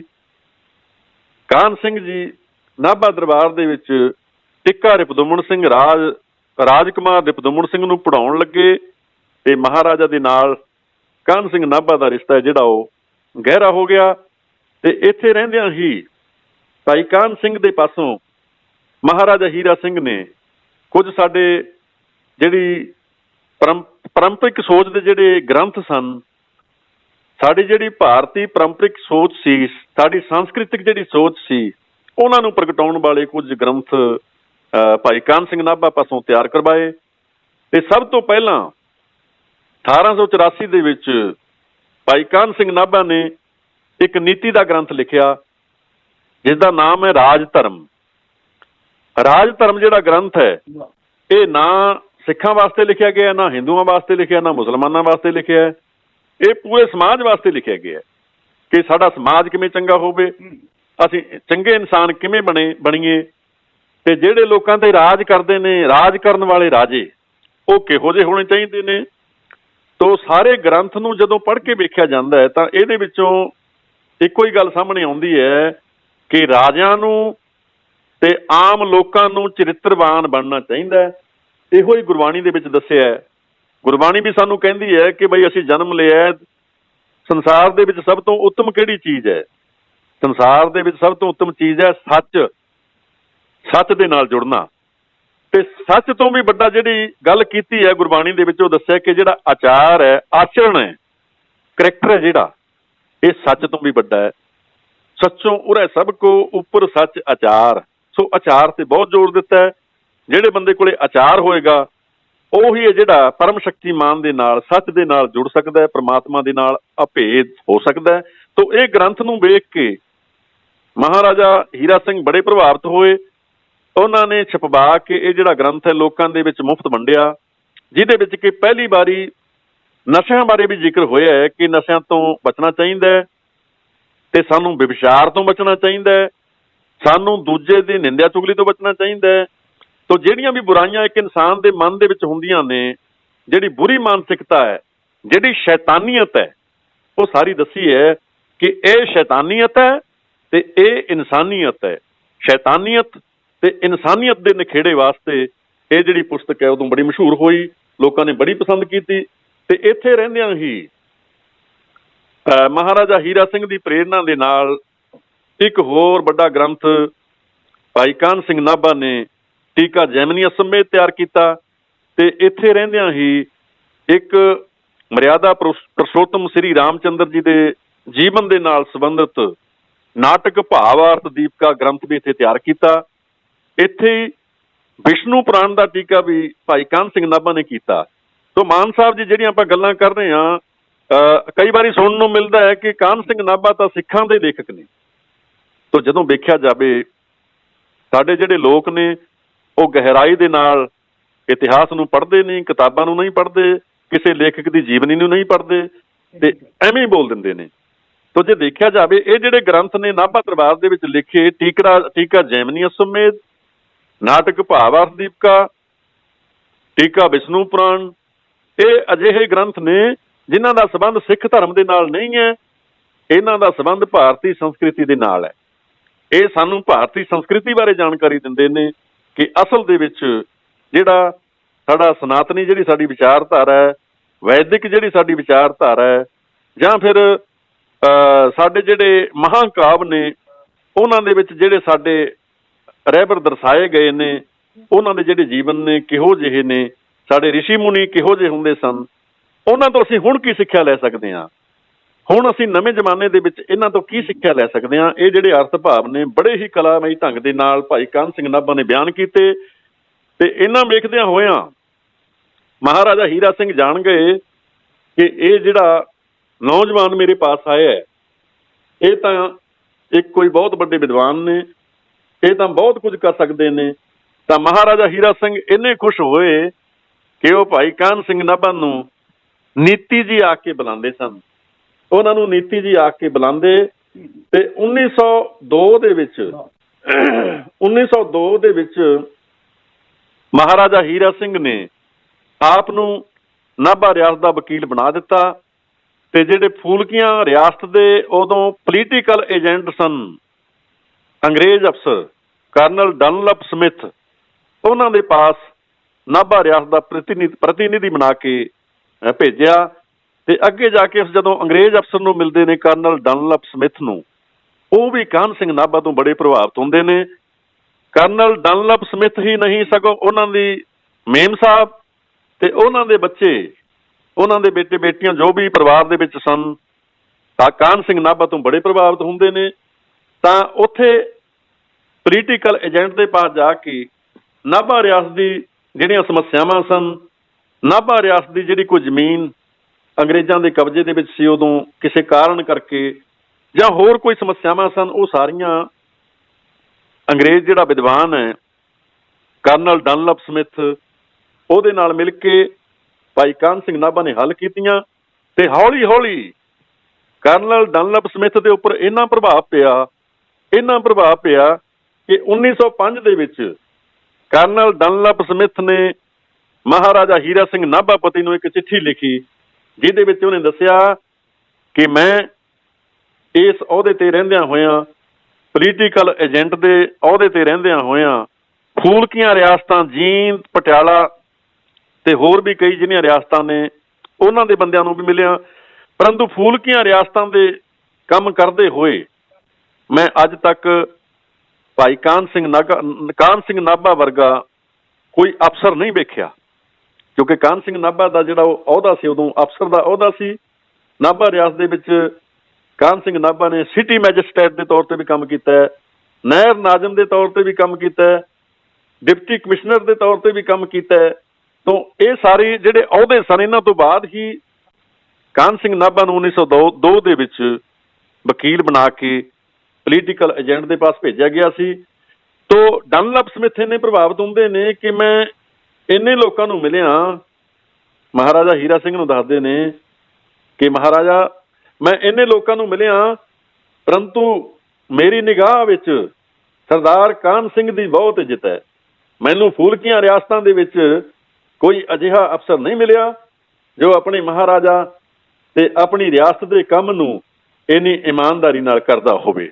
ਤੋ ਇਸ ਤਰ੍ਹਾਂ ਭਾਈ ਕਾਹਨ ਸਿੰਘ ਨਾਭਾ ਦੀ ਡਾਕਟਰ ਭਾਟਵਾ ਜੀ, ਮੈਂ ਇੱਕ ਛੋਟੀ ਜਿਹੀ ਇੰਸਟਰਕਸ਼ਨ ਦੇਣ ਵਾਸਤੇ ਗੁਸਤਾਖੀ ਮਾਫ, ਉਹ ਤੁਸੀਂ ਵਿਸਰਤਾ ਦੀ ਗੱਲ ਕੀਤੀ ਸੀਗੀ, ਜਿਹੜੇ ਮਿਸਟਰ ਮਕਾਲਫ ਨੇ ਜਿਨ੍ਹਾਂ ਨੇ ਸਿੱਖ ਧਰਮ ਬਾਰੇ ਬਹੁਤ ਕੁਝ ਲਿਖਿਆ ਔਰ ਵੈਸਟ ਦੇ ਬਹੁਤ ਵੱਡੇ ਸਕਾਲਰ ਨੇ, ਉਹ ਵੀ ਕਹਿੰਦੇ ਨੇ ਕਿ ਭਾਈ ਕਾਹਨ ਸਿੰਘ ਨਾਭਾ ਮੇਰੇ ਗਾਈਡ ਨੇ ਤੇ ਮੈਂ ਉਹਨਾਂ ਦੇ ਕੋਲੋਂ ਮੈਂ ਫਿਲਾਸਫੀ ਸਿੱਖੀ ਹੈ। ਇਹ ਮਕਾਲਫ ਕਹਿ ਰਿਹਾ ਦੁਨੀਆ ਦਾ ਏਡਾ ਵੱਡਾ ਸਕਾਲਰ ਜੀ। ਹਾਂਜੀ ਹਾਂ ਮਾਨ ਸਾਹਿਬ ਜੀ, ਇਹ ਵੀ ਗੱਲ ਨਾਲ ਹੀ ਜੁੜਦੀ ਹੈ ਕਿਉਂਕਿ ਅੰਗਰੇਜ਼ ਨੇ ਜਿਹੜੇ ਜਿਹੜਾ ਵੱਡੇ ਤੋਂ ਵੱਡਾ ਅਹੁਦਾ ਉਸ ਮੌਕੇ ਹਿੰਦੁਸਤਾਨ ਦੇ ਵਿੱਚ ਵਾਇਸਰਾਏ ਸਨ। ਵਾਇਸਰਾਏ ਦੇ ਅਹੁਦੇ ਤੱਕ ਵਾਲੇ ਵੀ ਜਿਹੜੇ ਅੰਗਰੇਜ਼ ਉਸ ਮੌਕੇ ਅਫਸਰ ਸਨ, ਉਹ ਵੀ ਕਾਹਨ ਸਿੰਘ ਨਾਭਾ ਤੋਂ ਪ੍ਰਭਾਵਿਤ ਸਨ, ਇੱਕ ਵੱਖਰਾ ਵਿਵਹਾਰ ਰੱਖਦੇ ਸਨ।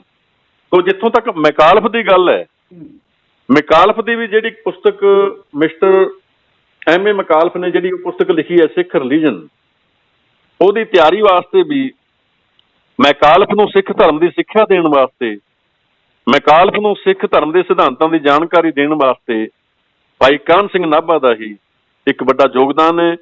ਕਿਉਂਕਿ ਮੈਕਾਲਫ ਨੇ ਮਹਾਰਾਜਾ ਹੀਰਾ ਸਿੰਘ ਦੀ ਆਗਿਆ ਲੈ ਕੇ ਕਾਹਨ ਸਿੰਘ ਦੇ ਪਾਸੋਂ ਹੀ ਸਿੱਖ ਧਰਮ ਦੀ ਸਿੱਖਿਆ ਲਈ, ਤੇ ਫਿਰ ਜਿਹੜੀ ਇਹ ਪੁਸਤਕ ਹੈ ਤਿਆਰ ਹੋਈ ਸਿੱਖ ਰਿਲੀਜਨ, ਜਿਹੜੀ ਕਿ ਆਕਸਫੋਰਡ ਯੂਨੀਵਰਸਿਟੀ ਪ੍ਰੈਸ ਦੇ ਵੱਲੋਂ ਉਸ ਮੌਕੇ ਛਾਪੀ ਗਈ, 6 ਜ਼ਿਲ੍ਹਿਆਂ ਦੇ ਵਿੱਚ ਛਾਪੀ। ਤੇ ਅੱਜ ਤੱਕ ਜਿਹੜੀ ਇਹ ਪੁਸਤਕ ਹੈ ਸਿੱਖ ਧਰਮ ਦੀ ਜਾਣਕਾਰੀ ਵਾਸਤੇ ਬੜੀ ਹੀ ਪ੍ਰਮਾਣਿਕ ਮੰਨੀ ਜਾਂਦੀ ਹੈ, ਜਿਹੜੀ ਕਿ ਕਿਸੇ ਅੰਗਰੇਜ਼ ਵਿਦਵਾਨ ਵੱਲੋਂ ਲਿਖੀ ਗਈ ਹੈ। ਤੋ ਮੈਕਾਲਫ ਇੰਨੇ ਪ੍ਰਭਾਵਿਤ ਹੋਏ, ਰੈਫਰੈਂਸ ਪੁਆਇੰਟ ਨੇ ਵਾਸਤੇ ਬਹੁਤ ਵੱਡੀ ਪੁਸਤਕ ਹੈ। ਹਾਂ, ਮੈਕਾਲਫ ਇੰਨੇ ਪ੍ਰਭਾਵਿਤ ਹੋਏ ਕਿ ਉਹਨਾਂ ਨੇ ਜਿਹੜੇ ਕਾਪੀਰਾਈਟ ਵੀ ਸਾਨੂੰ ਸਾਰੇ ਕਾਹਨ ਸਿੰਘ ਨਾਭਾ ਦੇ ਨਾਂ ਤੇ ਉਦੋਂ ਲਿਖ ਕੇ ਦਿੱਤੇ ਸਨ। ਤੇ ਨਾਲ ਹੀ ਉਹਨਾਂ ਨੇ ਇਹ ਵੀ ਕਿਹਾ ਸੀ, ਕਾਹਨ ਸਿੰਘ ਨੂੰ ਇੱਕ ਹੋਰ ਵੀ ਪੇਸ਼ਕਸ਼ ਕੀਤੀ ਸੀ ਕਿ ਮੇਰਾ ਜਿਹੜਾ ਲੰਡਨ ਦੇ ਵਿੱਚ ਮਕਾਨ ਹੈ ਮੈਂ ਤੁਹਾਨੂੰ ਦੇਣਾ ਚਾਹੁੰਦਾ, ਪਰ ਕਾਹਨ ਸਿੰਘ ਨਾਭਾ ਨੇ ਇਨਕਾਰ ਕਰ ਦਿੱਤਾ ਸੀ, ਕਿਉਂਕਿ ਉਹਨਾਂ ਦੇ ਮਨ ਦੇ ਵਿੱਚ ਕੋਈ ਅਜਿਹਾ ਲਾਲਚ ਨਹੀਂ ਸੀ। ਸੋ ਮਾਨ ਸਾਹਿਬ ਜੀ, ਆਪਾਂ ਗੱਲਾਂ ਕਰਦੇ ਕਿਉਂਕਿ ਸਮੇਂ ਦੇ ਅਨੁਸਾਰ ਆਪਾਂ ਨੇ ਸਾਰੀ ਗੱਲ ਪੂਰੀ ਕਰਨੀ ਹੈ, ਕਾਫੀ ਤਕਰੀਬਨ ਅੱਧਾ ਸਮਾਂ ਆਪਣਾ ਹੋ ਚੁੱਕਿਆ ਹੈ। ਤੋ ਆਪਾਂ ਹੁਣ ਇਹ ਵੀ ਇੱਥੇ ਦੱਸਣਾ ਜ਼ਰੂਰੀ ਸਮਝਦੇ ਹਾਂ ਕਿ ਜਦੋਂ ਨਾਭਾ ਦਰਬਾਰ ਦੇ ਵਿੱਚ ਸਨਾਤਨੀ ਵਿਚਾਰਾਂ ਦੇ, ਪਰੰਪਰਿਕ ਵਿਚਾਰਾਂ ਦੇ ਗ੍ਰੰਥ ਤਿਆਰ ਕੀਤੇ, ਨੀਤੀ ਦੇ ਗ੍ਰੰਥ, ਰਾਜ ਧਰਮ ਤੇ ਸਨਾਤਨੀ ਵਿਚਾਰਾਂ ਦੇ ਗ੍ਰੰਥ, ਟੀਕਾ ਜੈਮਨੀ ਅਸਮੇਧ, ਨਾਟਕ ਭਾਵਾਰ ਦੀਪਕਾ ਤੇ ਟੀਕਾ ਵਿਸ਼ਨੂੰ ਪੁਰਾਣ, ਇਸ ਤੋਂ ਬਾਅਦ ਭਾਈ ਕਾਹਨ ਸਿੰਘ ਨਾਭਾ ਦਾ ਜਿਹੜਾ ਧਿਆਨ ਹੈ ਉਹ ਗੁਰਮਤ ਦੇ ਪ੍ਰਚਾਰ ਦੇ ਵੱਲ, ਗੁਰਮਤ ਦੀ ਵਿਆਖਿਆ ਦੇ ਵੱਲ ਹੁੰਦਾ ਹੈ। ਕਿਉਂਕਿ ਰਾਜਕੁਮਾਰ ਜਿਹੜੇ ਰਿਪਦਮਨ ਸਿੰਘ ਹੁੰਦੇ ਨੇ, ਉਹਨਾਂ ਦੀ ਵੀ ਜ਼ਿਆਦਾ ਇੱਛਾ ਇਹੋ ਹੀ ਹੁੰਦੀ ਹੈ ਕਿ ਸਿੱਖ ਧਰਮ ਦਾ ਪ੍ਰਚਾਰ ਦੁਨੀਆ ਦੇ ਵਿੱਚ ਹੋਵੇ, ਸਿੱਖ ਧਰਮ ਦਾ ਜਿਹੜਾ ਪ੍ਰਚਾਰ ਹੈ ਉਹ ਚੰਗੇ ਢੰਗ ਦੇ ਨਾਲ ਹੋਵੇ, ਸਾਇੰਟੀਫਿਕ ਢੰਗ ਦੇ ਨਾਲ ਹੋਵੇ। ਜਿਹੜੇ ਵਹਿਮ ਭਰਮ ਨੇ ਉਹਨਾਂ ਤੋਂ ਸਾਨੂੰ ਮੁਕਤੀ ਮਿਲਣੀ ਚਾਹੀਦੀ ਹੈ।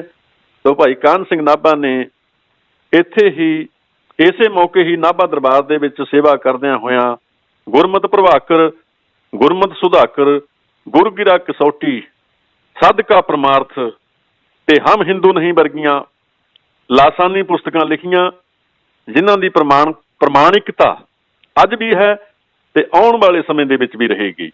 ਇਹਨਾਂ ਪੁਸਤਕਾਂ ਦੇ ਨਾਲ ਭਾਈ ਕਾਹਨ ਸਿੰਘ ਨਾਭਾ ਭਾਈ ਗੁਰਦਾਸ ਜੀ ਤੋਂ ਬਾਅਦ ਗੁਰਮਤ ਦੇ ਇੱਕ ਮਹਾਨ ਵਿਆਖਿਆਕਾਰ ਮੰਨੇ ਜਾਣ ਲੱਗ ਪਏ। ਇਹਨਾਂ ਤੋਂ ਵੱਡਾ ਵਿਦਵਾਨ ਅੱਜ ਤੱਕ ਵੀ ਗੁਰਮਤ ਦੀ ਵਿਆਖਿਆ ਦੇ ਮੁਕਾਬਲੇ ਦੇ ਵਿੱਚ ਸਾਨੂੰ ਕੋਈ ਨਜ਼ਰ ਨਹੀਂ ਆਉਂਦਾ।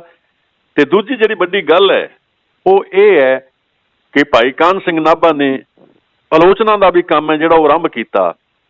ਭਾਈ ਕਾਹਨ ਸਿੰਘ ਨਾਭਾ ਨੇ ਤਰਕ, ਦਲੀਲ ਤੇ ਵਿਗਿਆਨਕਤਾ ਨੂੰ ਸਾਹਮਣੇ ਰੱਖ ਕੇ ਆਪਣੇ ਸਾਹਿਤ ਦੀ, ਆਪਣੇ ਸਿੱਖ ਧਰਮ ਦੇ ਗ੍ਰੰਥਾਂ ਦੀ ਵੀ ਪਰਖ ਪੜਚੋਲ ਕੀਤੀ।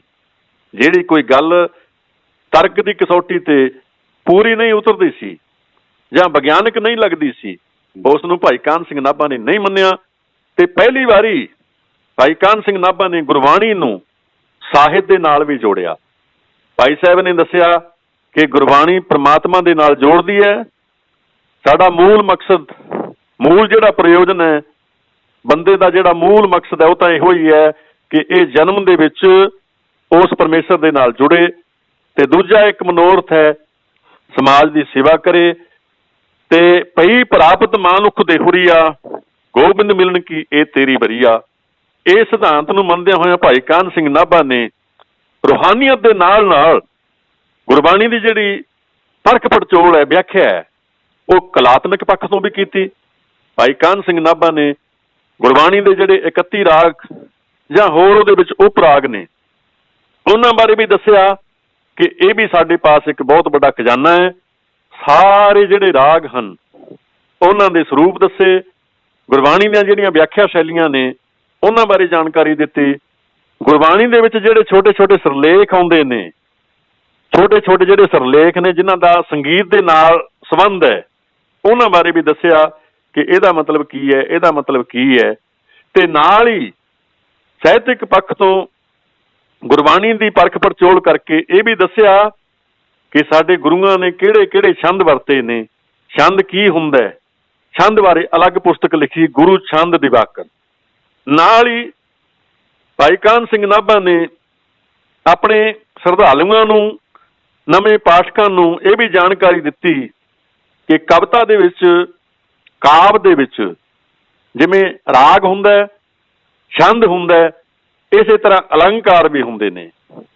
ਜਿਵੇਂ ਕੋਈ ਔਰਤ ਹੈ ਜਿਹੜੀ ਉਹ ਜਦੋਂ ਆਪਣਾ ਸ਼ਿੰਗਾਰ ਕਰਦੀ ਹੈ, ਗਹਿਣੇ ਪਹਿਨਦੀ ਹੈ, ਸੁਰਖੀ ਬਿੰਦੀ ਲਾਉਂਦੀ ਹੈ, ਤਾਂ ਹੋਰ ਕਈ ਪ੍ਰਕਾਰ ਦੇ ਕੱਪੜੇ ਪਹਿਨ ਕੇ ਆਪਣਾ ਪੂਰਾ ਸ਼ਿੰਗਾਰ ਲਾ ਕੇ ਫਿਰ ਉਹ ਖੂਬਸੂਰਤ ਨਜ਼ਰ ਆਉਂਦੀ ਹੈ। ਇਸੇ ਤਰ੍ਹਾਂ ਕਵਿਤਾ ਦੇ ਵਿੱਚ ਵੀ ਕਈ ਚੀਜ਼ਾਂ ਹੁੰਦੀਆਂ ਨੇ, ਉਹਦੇ ਵਿੱਚ ਕੋਈ ਭਾਵ ਹੁੰਦੇ ਨੇ, ਉਹਦੇ ਵਿੱਚ ਵੀ ਛੰਦ ਹੁੰਦੇ ਨੇ, ਤੇ ਉਹਦੇ ਵਿੱਚ ਵੀ ਕਵਿਤਾ ਦੇ ਵਿੱਚ ਵੀ ਅਲੰਕਾਰ ਨੇ ਜਿਹੜੇ ਉਹ ਗਹਿਣੇ ਦੀ ਤਰ੍ਹਾਂ ਮੰਨੇ ਜਾਂਦੇ ਨੇ। ਸੋ ਗੁਰਬਾਣੀ ਵੀ ਕਾਵਿ ਦੇ ਰੂਪ ਦੇ ਵਿੱਚ ਸਾਡੇ ਪਾਸ ਹੈ। ਗੁਰਬਾਣੀ ਰੂਪੀ ਜਿਹੜਾ ਕਾਵਿ ਹੈ, ਇਹਦੇ ਵਿੱਚ ਅਲੰਕਾਰ ਜਿਹੜਾ ਗਹਿਣਾ ਹੈ, ਅਲੰਕਾਰ ਜਿਹੜੇ ਨੇ ਵਰਤੇ ਹੋਏ ਨੇ ਉਹ ਕਿਵੇਂ ਵਰਤੇ। ਸੋ ਅਲੰਕਾਰਾਂ ਦੀ ਵੀ ਭਾਈ ਕਾਹਨ ਸਿੰਘ ਨਾਭਾ ਨੇ ਪਰਖ ਪੜਚੋਲ ਕਰਕੇ ਇੱਕ ਬੜੀ ਲਾਸਾਨੀ ਪੁਸਤਕ ਲਿਖੀ, ਗੁਰ ਸ਼ਬਦਾ ਅਲੰਕਾਰ। ਤੋ ਇਸ ਤਰ੍ਹਾਂ ਪਹਿਲੀ ਵਾਰੀ ਭਾਈ ਕਾਹਨ ਸਿੰਘ ਨਾਭਾ ਨੇ ਆਤਮਿਕ ਤੌਰ ਤੇ ਗੁਰਬਾਣੀ ਦੇ ਅਰਥ ਭਾਵ ਦੱਸਣ ਦੇ ਨਾਲ ਨਾਲ ਕਲਾਤਮਿਕ ਪੱਖ ਨੂੰ ਵੀ ਉਜਾਗਰ ਕੀਤਾ, ਦੱਸਿਆ ਕਿ ਕਲਾ ਦੇ ਪੱਖ ਤੋਂ ਗੁਰਬਾਣੀ ਕੀ ਹੈ, ਤੇ ਨਾਲ ਹੀ ਗੁਰਬਾਣੀ ਨੂੰ ਸਾਹਿਤਕ ਪੱਖ ਤੋਂ ਵੀ ਪਰਖ ਪੜਚੋਲ ਕਰਕੇ ਸਾਹਿਤ ਦੇ ਨਾਲ ਜੋੜਿਆ। ਤੋਂ ਨਾਲ ਹੀ ਭਾਈ ਕਾਹਨ ਸਿੰਘ ਨਾਭਾ ਨੇ ਹਮ ਹਿੰਦੂ ਨਹੀਂ ਵਰਗੀਆਂ ਪੁਸਤਕਾਂ ਲਿਖ ਕੇ ਕੌਮ ਦੀ ਪਰਿਭਾਸ਼ਾ ਦੱਸੀ, ਜਿਹੜੀ ਕਿ ਉਸ ਮੌਕੇ ਦੇ ਕੁਝ ਸ਼ਰਾਰਤੀ ਲੋਕ ਮੰਨਦੇ ਸਨ ਕਿ ਸਿੱਖ ਕੌਮ ਹੈ ਜਿਹੜੀ ਕੋਈ ਵੱਖਰੀ ਕੌਮ ਨਹੀਂ ਹੈ, ਸਿੱਖ ਨੇ ਜਿਹੜੇ ਉਹ ਹਿੰਦੂਆਂ ਦਾ ਹਿੱਸਾ ਨੇ, ਹਿੰਦੂ ਧਰਮ ਦੀ ਇੱਕ ਸਾਖ ਹੈ। ਇਹ ਵੀ ਜਿਹੜਾ ਇੱਕ ਭੁਲੇਖਾ ਸੀ ਭਾਈ ਕਾਹਨ ਸਿੰਘ ਨਾਭਾ ਨੇ ਪਹਿਲੀ ਵਾਰੀ ਦੂਰ ਕੀਤਾ। ਹਮ ਹਿੰਦੂ ਨਹੀਂ ਪੁਸਤਕ ਲਿਖ ਕੇ ਭਾਈ ਕਾਹਨ ਸਿੰਘ ਨਾਭਾ ਨੇ ਦੱਸਿਆ ਕਿ ਦੁਨੀਆ ਦੇ ਕੋਨੇ ਕੋਨੇ ਵਿੱਚ ਵੱਸਦੇ ਲੋਕ ਜਿਨ੍ਹਾਂ ਨੂੰ ਅਸੀਂ ਕੌਮ ਮੰਨਦੇ ਹਾਂ, ਉਹਨਾਂ ਨੂੰ ਕਿਉਂ ਕੌਮ ਮੰਨਦੇ ਹਾਂ? ਕਿਉਂਕਿ ਉਹਨਾਂ ਦੇ ਕੁਛ ਰਹਿਬਰ ਨੇ, ਉਹਨਾਂ ਦੀ ਕੋਈ ਆਪਣੀ ਕੋਈ ਵੱਖਰੀ ਬੋਲੀ ਹੈ, ਉਹਨਾਂ ਦਾ ਆਪਣਾ ਕੋਈ ਇਲਾਕਾ ਹੈ। ਜਿਵੇਂ ਮੁਸਲਮਾਨਾਂ ਦੇ ਪਾਸ ਉਹਨਾਂ ਦਾ ਪਵਿੱਤਰ ਕੁਰਾਨ ਗ੍ਰੰਥ ਹੈ, ਹਜ਼ਰਤ ਮੁਹੰਮਦ ਸਾਹਿਬ ਉਹਨਾਂ ਦੇ ਰਹਿਬਰ ਨੇ, ਅਰਬ ਦੇਸ਼ ਉਹਨਾਂ ਦਾ ਵਿਸ਼ੇਸ਼ ਇਲਾਕਾ ਮੰਨਿਆ ਜਾਂਦਾ ਹੈ, ਅਰਬੀ ਜਿਹੜੀ ਉਹਨਾਂ ਦੀ ਇੱਕ ਵਿਸ਼ੇਸ਼ ਭਾਸ਼ਾ ਮੰਨੀ ਜਾਂਦੀ ਹੈ। ਇਸ ਤਰ੍ਹਾਂ ਹਿੰਦੂਆਂ ਦੇ ਪਾਸ ਉਹਨਾਂ ਦੇ ਅਵਤਾਰ ਨੇ, ਹਿੰਦੂਆਂ ਦੇ ਪਾਸ ਉਹਨਾਂ ਦੇ ਵੇਦ ਗ੍ਰੰਥ ਨੇ, ਉਹਨਾਂ ਦੇ ਪਾਸ ਉਹਨਾਂ ਦੀ ਇੱਕ ਬੋਲੀ ਹੈ ਸੰਸਕ੍ਰਿਤ ਭਾਸ਼ਾ। ਇਸੇ ਤਰ੍ਹਾਂ ਸਿੱਖਾਂ ਦੇ ਪਾਸ ਵੀ ਇੱਕ ਪੰਜਾਬ ਦਾ ਇਲਾਕਾ ਹੈ, ਸਿੱਖਾਂ ਦੇ ਪਾਸ ਵੀ ਪੰਜਾਬ ਦੇ ਇਲਾਕੇ ਦੇ ਵਿੱਚ ਆਪਣਾ ਇੱਕ ਗ੍ਰੰਥ ਹੈ ਗੁਰੂ ਗ੍ਰੰਥ ਸਾਹਿਬ। ਸਿੱਖਾਂ ਦੇ ਪਾਸ ਵੀ ਹੋਰਨਾਂ ਧਰਮਾਂ ਦੇ ਰਹਿਬਰਾਂ ਦੇ ਵਾਂਗ ਸਾਡੇ ਰਹਿਬਰ ਨੇ 10 ਗੁਰੂ ਸਾਹਿਬਾਨ, ਤੇ ਜੀਵਤ ਜਾਗਤ ਸਾਡੇ ਹੁਣ ਵੀ ਗੁਰੂ ਨੇ ਸਾਹਿਬ ਸ੍ਰੀ ਗੁਰੂ ਗ੍ਰੰਥ ਸਾਹਿਬ ਜੀ। ਇਸ ਆਧਾਰ ਤੇ ਅਸੀਂ ਇੱਕ ਵੱਖਰੀ ਕੌਮ ਆ, ਅਸੀਂ ਕਿਸੇ ਧਰਮ ਦੀ ਸ਼ਾਖ ਨਹੀਂ, ਅਸੀਂ ਇੱਕ ਆਪਣੀ ਵੱਖਰੀ ਕੌਮ ਆ, ਤੇ ਅਸੀਂ ਕਿਸੇ ਕੌਮ ਨੂੰ ਮਾੜਾ ਨਹੀਂ ਮੰਨਦੇ, ਕਿਉਂਕਿ ਸਾਡੇ ਗੁਰੂਆਂ ਨੇ ਸਾਨੂੰ ਸਿਖਾਇਆ ਹੈ ਏਕ ਪਿਤਾ ਏਕ ਸਕੇ ਹਮ ਬਾਰਕ। ਸਾਡੇ ਗੁਰੂਆਂ ਨੇ ਸਾਨੂੰ ਸਿਖਾਇਆ ਹੈ ਕਿ ਦੁਨੀਆ ਦੇ ਵਿੱਚ ਕੋਈ ਵੀ ਬੰਦਾ ਕਿਤੇ ਵੀ ਵੱਸਦਾ ਹੋਵੇ, ਕਿਸੇ ਵੀ ਕੌਮ ਦਾ ਹੋਵੇ, ਕਿਸੇ ਵੀ ਰੰਗ ਨਸਲ ਦਾ ਹੋਵੇ, ਉਸਦੀ ਜਾ ਕੇ ਸੇਵਾ ਕਰਨੀ ਹੈ। ਅਸੀਂ ਸदैव ਸਾਰੇ ਜਿਹੜੇ ਦੁਨੀਆ ਦੇ ਇਨਸਾਨ ਨੇ ਉਹਨਾਂ ਨੂੰ ਆਪਣੇ ਭਾਈ ਮੰਨਦੇ ਹਾਂ। ਏਕ ਪਿਤਾ ਏਕ ਸਕੇ ਹਮ ਬਾਰਿਕ, ਅਬਲ ਅੱਲ੍ਹਾ ਨੂਰ ਪਾਇਆ ਕੁਦਰਤ ਕੇ ਸਭ ਬੰਦੇ, ਏਕ ਨੂਰ ਤੇ ਸਭ ਜਗ ਉਪਜਿਆ ਕੌਣ ਭਲੇ ਉਹ ਮੰਦੇ। ਤੋ ਭਾਈ ਕਾਹਨ ਸਿੰਘ ਨਾਭਾ ਇਹ ਸਿਧਾਂਤ ਨੂੰ ਲੈ ਕੇ ਚੱਲੇ, ਤੇ ਨਾਲ ਇਹ ਦੱਸਿਆ ਕਿ ਇਸ਼ਟ ਕਰਕੇ, ਮਜ਼ਹਬ ਕਰਕੇ ਸਿੱਖ ਨੇ ਜਿਹੜੇ ਉਹ ਇੱਕ ਵੱਖਰੀ ਕੌਮ ਹੈ, ਜਿਹੜੀ ਕਿ ਸ੍ਰੀ ਗੁਰੂ ਨਾਨਕ ਦੇਵ ਜੀ ਨੇ ਉਸਦੀ ਉਸਾਰੀ ਕੀਤੀ ਹੈ। 10 ਗੁਰੂ ਸਾਹਿਬਾਨਾਂ ਨੇ ਉਸਦੇ ਸਿਧਾਂਤ ਜਿਹੜੇ ਥਾਪੇ ਨੇ। 10 ਗੁਰੂਆਂ ਤੱਕ ਇਸ ਧਰਮ ਦੀ ਜਿਹੜੀ ਵਿਲੱਖਣਤਾ ਹੈ, ਇਸ ਧਰਮ ਦੀ ਜਿਹੜੀ ਨਿਰੰਤਰਤਾ ਇੰਨੇ ਸਾਲਾਂ ਤੱਕ ਚੱਲਦੀ ਰਹੀ, ਉਹ ਸਾਰੀ ਸਾਨੂੰ ਸਾਹਿਬ ਸ੍ਰੀ ਗੁਰੂ ਗ੍ਰੰਥ ਸਾਹਿਬ ਜੀ ਦੇ ਵਿੱਚ ਅੱਜ ਵੀ ਸਾਡੇ ਪਾਸ ਸਾਖਸ਼ਾਤ ਮੌਜੂਦ ਹੈ। ਤੋ ਇਸ ਤਰ੍ਹਾਂ ਇਹ ਜਿਹੜੀਆਂ ਵੱਡੀਆਂ ਗੱਲਾਂ ਸਾਹਿਤਕ ਤੌਰ ਤੇ, ਰਾਜਨੀਤਿਕ ਤੌਰ ਤੇ ਭਾਈ ਕਾਹਨ ਸਿੰਘ ਨਾਭਾ ਦਾ ਕਿੰਨਾ ਵੱਡਾ ਯੋਗਦਾਨ ਹੈ, ਇਹ ਕਿਉਂਕਿ ਆਪਾਂ ਪ੍ਰੋਗਰਾਮ ਦੇ ਮੁਤਾਬਕ ਮੇਰਾ ਦਿਲ ਕਰਦਾ ਮੈਂ ਕੁਝ ਹੋਰ ਵੀ ਗੱਲਾਂ ਉਹਨਾਂ ਬਾਰੇ ਦੱਸਾਂ। ਮਹਾਨ ਕੋਸ਼ ਹੈ ਜਿਹੜਾ ਗੁਰੂ ਸ਼ਬਦ ਰਤਨਾਕਰ ਮਹਾਨ ਕੋਸ਼। ਮਹਾਨ ਗ੍ਰੰਥ ਜਿਹੜਾ ਹੈਗਾ ਉਹਨਾਂ ਦਾ encyclopedia of Sikh literature, ਉਹਦੇ ਬਾਰੇ ਥੋੜਾ ਜਿਹਾ ਜ਼ਿਕਰ ਜਿਹੜਾ ਹੈਗਾ ਜੇ ਥੋੜੀ ਜਿਹੀ ਡਿਟੇਲ ਵਿੱਚ ਦੱਸ ਸਕੋ, ਕਿਉਂਕਿ ਆਪਣੇ ਕੋਲ ਸਮਾਂ ਜਿਹੜਾ ਹੈਗਾ ਉਹ ਆਪਣੇ ਕੋਲ ਦੀ ਤਕਰੀਬਨ ਸਿਰਫ 12 ਮਿੰਟ ਬਾਕੀ ਹੈ ਜੀ। ਹਾਂ ਮਾਨ ਸਾਹਿਬ ਜੀ, ਆਪ ਕੁਛ ਉਹਨਾਂ ਦੀ ਕਵਿਤਾ ਵਿੱਚ ਆਪਣਾ ਉਹ ਸੰਗੀਤਕ ਜਿਹੜੀ ਹੈ ਆਪਣਾ ਭਾਈ ਕਾਹਨ ਸਿੰਘ ਨਾਭਾ ਦੀ ਪ੍ਰੋਗਰਾਮ ਦੇ ਵਿੱਚ ਸਰੋਤਿਆਂ ਨੂੰ ਸੁਣਾਉਣੀ ਚਾਹੁੰਦੇ ਸੀ, ਆਪ ਉਹ ਸੁਣਾਉਣੀ ਹੈ ਜਾਂ ਆਪਾਂ ਗੱਲਬਾਤ ਹੀ ਆਪਣਾ ਕਰੀਏ ਹੁਣ? ਮੇਰੇ ਖਿਆਲ ਉਹ ਜਦੋਂ ਤੱਕ ਬਿਲਕੁਲ ਪ੍ਰੋਗਰਾਮ ਸਮਾਪਤ ਹੋਏਗਾ ਤੇ ਮੈਂ ਮਗਰਲਾ ਜਿਹੜੇ 1.5-2 ਮਿੰਟ ਜਿਹੜੇ ਹੈਗੇ ਉਹ ਲਗਾ ਦਿਆਂਗਾ ਤਾਂ ਕਿ ਉਹਨੂੰ ਸੁਣ ਸਕਣਗੇ। ਪਰ ਹੁਣ ਜਿਹੜੀ ਹੈ ਮੇਰੇ ਖਿਆਲ ਜਿਵੇਂ ਗੱਲਬਾਤ ਚੱਲ ਰਹੀ ਹੈਗੀ ਹੈ ਇਹ ਬਹੁਤ ਯੂਜ਼ਫੁਲ ਹੈ ਔਰ ਮੈਂ ਚਾਹੁੰਦਾ ਸੀ ਵੱਧ ਤੋਂ ਵੱਧ ਸਰੋਤਿਆਂ ਤੱਕ ਪਹੁੰਚੇ। ਹਾਂ ਜੀ ਜੀ, ਚਲੋ ਬਹੁਤ ਅੱਛਾ ਹੋ ਗਿਆ ਕਰ ਮੈਨੂੰ ਥੋੜਾ ਪਤਾ ਲੱਗ ਗਿਆ, ਕਿਉਂਕਿ ਇਹ ਜਾਣਨਾ ਜ਼ਰੂਰੀ ਸੀ, ਕਿਉਂਕਿ ਆਪ ਇਹ ਜਿਹੜਾ ਪ੍ਰੋਗਰਾਮ ਹੈ ਪੇਸ਼ ਕਰਦੇ ਹੋ ਤੇ ਆਪ ਜੀ ਦੀ ਕਮਾਂਡ ਦੇ ਵਿੱਚ ਜਾਣਨਾ ਜ਼ਰੂਰੀ ਸੀ ਕਿ ਆਪਣਾ ਵੀ ਅੱਗੇ ਕੀ ਹੋਏਗਾ। ਤੋ ਮਾਨ ਸਾਹਿਬ ਜੀ, ਜਿੱਥੋਂ ਤੱਕ ਗੁਰੂ ਸ਼ਬਦ ਰਤਨਾਕਰ ਮਹਾਨ ਕੋਸ਼ ਦੀ ਗੱਲ ਹੈ, ਗੁਰੂ ਸ਼ਬਦ ਰਤਨਾਕਰ ਮਹਾਨ ਕੋਸ਼ ਇੱਕ ਪਹਿਲਾ ਅਜਿਹਾ ਗ੍ਰੰਥ ਹੈ, ਇੱਕ ਅਜਿਹਾ ਗ੍ਰੰਥ ਹੈ ਜਿਹੜੇ ਗ੍ਰੰਥ ਨੂੰ ਵਿਸ਼ਵ ਕੋਸ਼ ਦੇ ਨਾਮ ਦੇ ਨਾਲ ਜਾਣਿਆ ਜਾਂਦਾ ਹੈ, ਇਨਸਾਈਕਲੋਪੀਡੀਆ ਦੇ ਨਾਮ ਦੇ ਨਾਲ ਜਾਣਿਆ ਜਾਂਦਾ ਹੈ। ਤੋ ਇਹ ਜਿਹੜਾ ਇਨਸਾਈਕਲੋਪੀਡੀਆ ਹੈ ਇਹ ਅੰਗਰੇਜ਼ਾਂ ਦਾ ਜਿਹੜਾ ਇਨਸਾਈਕਲੋਪੀਡੀਆ ਸਾਡੇ ਤੋਂ ਪਹਿਲਾਂ ਬਣਾਇਆ ਹੋਇਆ ਸੀ, ਇਨਸਾਈਕਲੋਪੀਡੀਆ ਬ੍ਰਿਟਾਨੀਕਾ, ਉਹਨੂੰ ਵੇਖ ਕੇ ਭਾਈ ਕਾਹਨ ਸਿੰਘ ਨਾਭਾ ਦੇ ਮਨ ਦੇ ਵਿੱਚ ਖਿਆਲ ਆਇਆ ਸੀ ਕਿ ਸਾਡੇ ਪੰਜਾਬੀਆਂ ਦੇ ਪਾਸ ਵੀ ਕੋਈ ਅਜਿਹਾ ਗ੍ਰੰਥ ਹੋਵੇ ਜਿਸ ਦੇ ਵਿੱਚ ਸਾਨੂੰ ਦੁਨੀਆ ਦਾ ਵੱਧ ਤੋਂ ਵੱਧ ਗਿਆਨ ਹੋਵੇ ਤੇ ਵੱਧ ਤੋਂ ਵੱਧ ਜਿਹੜਾ ਉਹਦਾ ਮੂਲ ਗਿਆਨ ਹੈ, ਮੂਲ ਕੇਂਦਰ ਹੈ, ਮੂਲ ਫੋਕਸ ਜਿਹੜਾ ਉਹਦੇ ਉੱਪਰ ਹੈ ਉਹ ਗੁਰਬਾਣੀ ਦੇ ਉੱਪਰ ਹੋਵੇ, ਕਿਉਂਕਿ ਪੰਜਾਬ ਹੈ ਜਿਹੜਾ ਇਹ ਗੁਰੂਆਂ ਦੇ ਨਾਮ ਤੇ ਜਿੰਦਾ ਹੈ।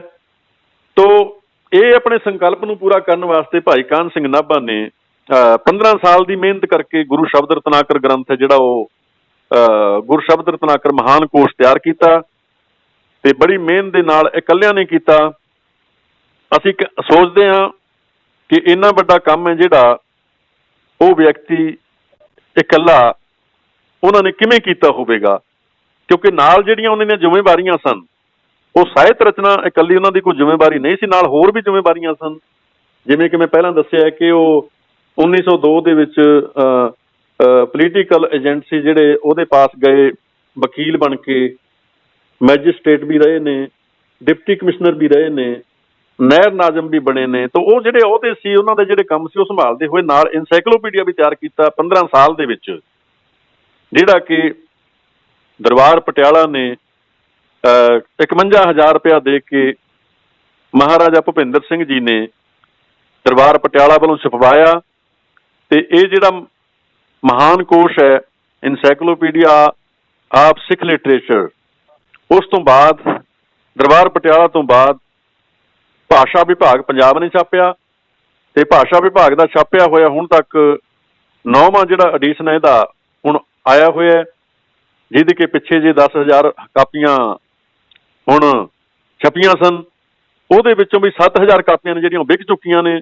ਬੜੀ ਖੁਸ਼ੀ ਦੀ ਗੱਲ ਹੈ। ਆਪਾਂ ਸੋਚਦੇ ਹਾਂ ਕਿ ਲੋਕ ਨੇ ਜਿਹੜੇ ਉਹ ਲਿਟਰੇਚਰ ਨਹੀਂ ਪੜ੍ਹਦੇ ਜਾਂ ਟੁੱਟਦੇ ਜਾ ਰਹੇ ਨੇ, ਇੰਟਰਨੈਟ ਦੇ ਨਾਲ ਜ਼ਿਆਦਾ ਲੋਕ ਸੰਬੰਧ ਰੱਖਦੇ ਨੇ। ਨਹੀਂ, ਮਹਾਨ ਕੋਸ਼ ਅੱਜ ਵੀ ਜਿਹੜਾ ਹੈ ਉਸੇ ਤਰ੍ਹਾਂ ਲੋਕਾਂ ਦੇ ਵਿੱਚ ਬੜਾ ਪਾਪੂਲਰ ਹੈ, ਵਿਕਦਾ ਜਾ ਰਿਹਾ ਹੈ। ਤੋ ਇਹੋ ਜਿਹੇ ਜਿਹੜੇ ਗ੍ਰੰਥ ਨੇ, ਇਹ ਗ੍ਰੰਥ ਤਿਆਰ ਕਰਕੇ ਭਾਈ ਕਾਹਨ ਸਿੰਘ ਨਾਭਾ ਨੇ ਦੁਨੀਆ ਦੇ ਵਿੱਚ ਇਹ ਦੱਸ ਦਿੱਤਾ ਕਿ ਸਿੱਖਾਂ ਨੂੰ ਜਿਵੇਂ ਸਾਰਾਗੜ੍ਹੀ ਵਰਗੀ ਲੜਾਈਆਂ ਕਰਕੇ ਦੁਨੀਆ ਦੇ ਵਿੱਚ ਬਹਾਦਰ ਕੌਮ ਕਰਕੇ ਮੰਨਿਆ ਜਾਂਦਾ ਹੈ। ਅੰਗਰੇਜ਼ ਮੰਨਦੇ ਨੇ ਸਾਰਾਗੜ੍ਹੀ ਦੀ ਲੜਾਈ ਦੇ ਵਿੱਚ ਥੋੜ੍ਹੇ ਜਿਹੇ ਸਿੱਖਾਂ ਨੇ ਬਹੁਤ ਸਾਰੇ ਪਠਾਣਾਂ ਨੂੰ ਬਹੁਤ ਲੰਬਾ ਸਮਾਂ ਰੋਕ ਕੇ ਰੱਖਿਆ। ਬੜੀ ਬਹਾਦਰੀ ਦੇ ਨਾਲ ਥੋੜ੍ਹੇ ਜਿਹੇ ਜਿਹੜੇ ਉਸ ਮੌਕੇ ਸਾਡੇ ਸਿੱਖ ਸੈਨਿਕ ਸਨ ਉਹ ਲੜੇ, ਤਾਂ ਉਹਨਾਂ ਨੂੰ ਵੱਡੇ ਵੱਡੇ ਅਵਾਰਡ ਅੰਗਰੇਜ਼ਾਂ ਨੇ ਦਿੱਤੇ। ਅੱਜ ਵੀ ਉਹਨਾਂ ਨੂੰ ਸਿਜਦਾ ਕਰਦੇ ਨੇ, ਉਹਨਾਂ ਦੀ ਯਾਦ ਮਨਾਉਂਦੇ ਨੇ। ਬਹਾਦਰ ਕੌਮ ਕਰਕੇ ਸਿੱਖ ਕੌਮ ਨੂੰ ਅੰਗਰੇਜ਼ ਸੀਸ ਝੁਕਾਉਂਦੇ ਨੇ। ਤੋ ਜਿੱਥੇ ਬਹਾਦਰੀ ਕਰਕੇ ਪੰਜਾਬੀਆਂ ਦਾ ਨਾਮ ਦੁਨੀਆ ਦੇ ਵਿੱਚ ਰੌਸ਼ਨ ਹੈ, ਇਹ ਮਹਾਨ ਕੋਸ਼ ਕਰਕੇ ਵੀ ਦੁਨੀਆ ਦੇ ਵਿੱਚ ਇੱਕ ਅਜਿਹਾ ਇਤਿਹਾਸ ਪੈਦਾ ਹੋਇਆ ਕਿ ਪਹਿਲੀ ਵਾਰੀ ਲੋਕਾਂ ਨੂੰ ਪਤਾ ਲੱਗਿਆ ਕਿ ਪੰਜਾਬੀ ਜਿਹੜੇ ਲੋਕ ਨੇ ਜਦੋਂ ਹੱਥ ਦੇ ਵਿੱਚ ਹਥਿਆਰ ਚੁੱਕਦੇ ਨੇ, ਬਹਾਦਰੀ ਦੇ ਨਾਲ ਮੈਦਾਨ ਦੇ ਵਿੱਚ, ਜੰਗੀ ਮੈਦਾਨ ਵਿੱਚ ਲੜਦੇ ਨੇ, ਤਾਂ ਉਹ ਕਿਸੇ ਤੋਂ ਪਿੱਛੇ ਨਹੀਂ ਰਹਿੰਦੇ। ਇਸੇ ਤਰ੍ਹਾਂ ਪੰਜਾਬੀ ਲੋਕ ਜਦੋਂ ਵਿਦਵਤਾ ਦਾ ਕੰਮ ਕਰਦੇ ਨੇ, ਹੱਥ ਦੇ ਵਿੱਚ ਕਲਮ ਉਠਾ ਲੈਂਦੇ ਨੇ, ਉੱਥੇ ਵੀ ਇਹ ਕਿਸੇ ਤੋਂ ਪਿੱਛੇ ਨਹੀਂ ਹਟਦੇ। ਪੰਜਾਬੀਆਂ ਦੇ ਵਿੱਚ ਇੱਕ ਪੰਜਾਬੀ ਨੇ ਭਾਈ ਕਾਹਨ ਸਿੰਘ ਨਾਭਾ, ਜਿਨ੍ਹਾਂ ਨੇ ਇਕੱਲਿਆਂ ਨੇ 15 ਸਾਲਾਂ ਦੀ ਸਖਤ ਮਿਹਨਤ ਦੇ ਨਾਲ ਇਕੱਲਿਆਂ ਨੇ ਇਨਸਾਈਕਲੋਪੀਡੀਆ ਤਿਆਰ ਕੀਤਾ। ਤਾਂ ਇਹ ਵੀ ਦੁਨੀਆ ਦੇ ਇਤਿਹਾਸ ਦੇ ਵਿੱਚ ਆਪਣੀ ਆਪ ਮਿਸਾਲ ਹੈ। ਕੋਈ ਅਜਿਹਾ ਵਿਅਕਤੀ ਨਹੀਂ ਜਿਹੜਾ ਕਿ ਇਸ ਗ੍ਰੰਥ ਦੀ ਮਦਦ ਤੋਂ ਬਿਨਾਂ ਪੰਜਾਬੀ ਲਿਟਰੇਚਰ ਜਾਂ ਸਿੱਖ ਧਰਮ ਬਾਰੇ ਜਾਣਕਾਰੀ ਹਾਸਲ ਕਰ ਸਕਦਾ ਹੋਵੇ। ਤਾਂ ਇਸ ਤਰ੍ਹਾਂ ਭਾਈ ਕਾਹਨ ਸਿੰਘ ਨਾਭਾ ਦਾ ਜਿਹੜਾ ਯੋਗਦਾਨ ਹੈ ਉਹ ਬਹੁਪੱਖੀ ਹੈ।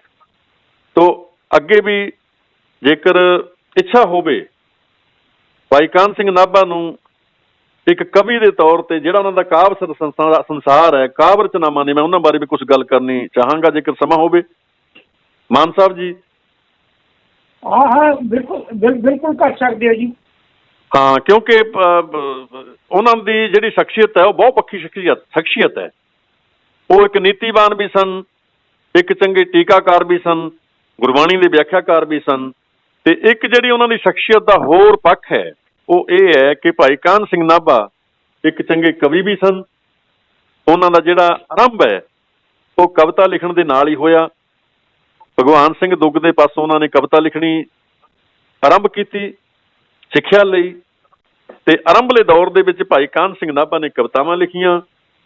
ਉਹਨਾਂ ਦੀਆਂ ਕਾਵਿ ਰਚਨਾਵਾਂ ਹੁਣ ਪੁਸਤਕ ਰੂਪ ਦੇ ਵਿੱਚ ਆ ਚੁੱਕੀਆਂ ਨੇ। ਗੀਤਾਂਜਲੀ ਹਰੀ ਵਰਜੇਸ ਉਹਨਾਂ ਦੀ ਇੱਕ ਨਵੀਂ ਪੁਸਤਕ ਹੈ ਜਿਹੜੀ ਕਿ ਨਵਯੁਗ ਪਬਲਿਸ਼ਰ ਦਿੱਲੀ ਵੱਲੋਂ ਛਾਪੀ ਗਈ ਹੈ।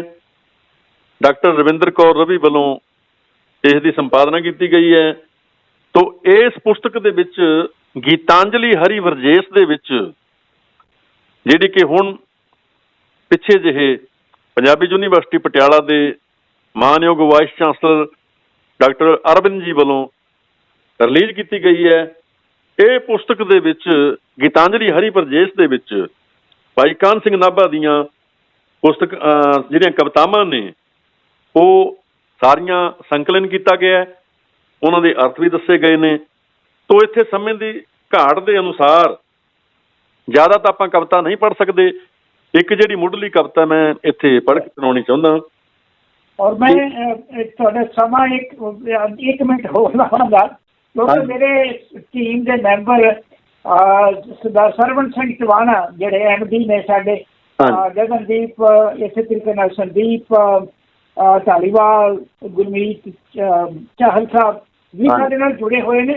ਮੈਂ ਦੱਸਣਾ ਚਾਹੁੰਦਾ ਸੀ ਕਿ ਤੁਹਾਡਾ ਕਿਤਨਾ ਪ੍ਰਭਾਵਸ਼ਾਲੀ ਹੈ ਕਿ ਉਹ ਸਾਡੇ ਟੀਮ ਮੈਂਬਰ ਜਿਹੜੇ ਹੈਗੇ ਨੇ ਆਪਣੇ ਕੰਮ ਛੱਡ ਕੇ ਵੀ ਇਧਰਲੇ ਪਾਸੇ ਧਿਆਨ ਉਹਨਾਂ ਦਾ ਇਸ ਵੇਲੇ ਸੁਣਨ ਵਿੱਚ ਹੈ।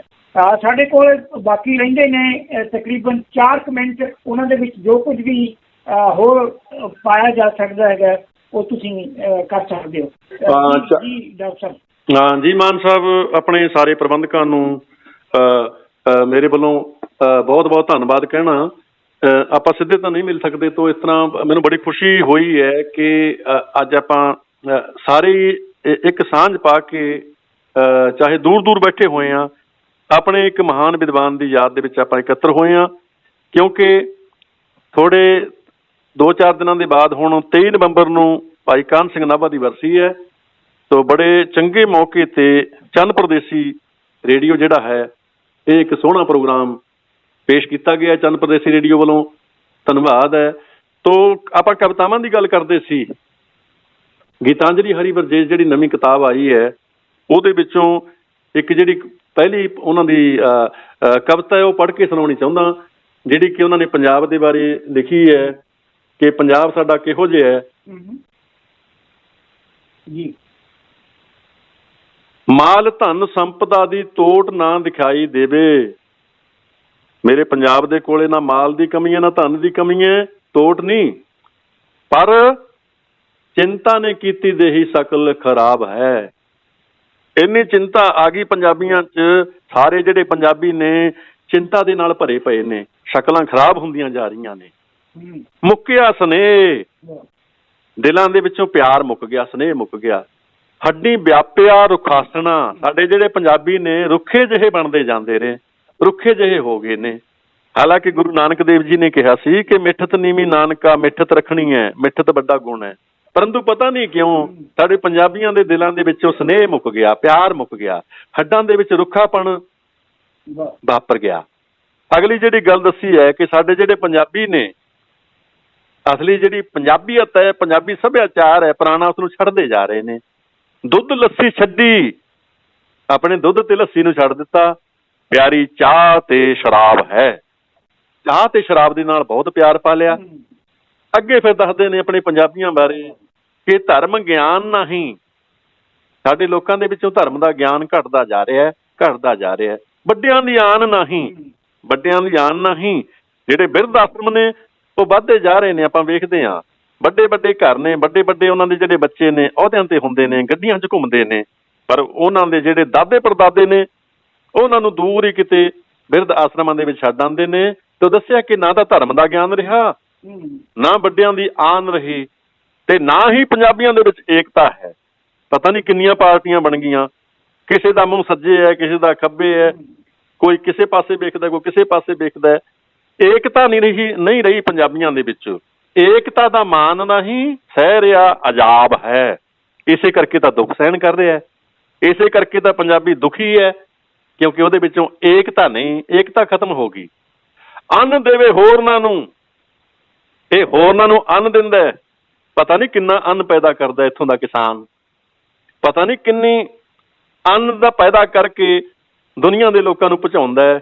ਅੰਨ ਦੇਵੇ ਹੋਰਨਾਂ ਨੂੰ, ਹੋਰਨਾਂ ਨੂੰ ਅੰਨ ਦੇਈ ਜਾ ਰਿਹਾ, ਆਪ ਢਿੱਡੋਂ ਭੁੱਖਾ ਮਰੇ। ਪਰ ਆਪ ਜਿਹੜਾ ਇੱਥੋਂ ਦਾ ਕਿਸਾਨ ਹੈ ਉਹ ਭੁੱਖਾ ਮਰਦਾ।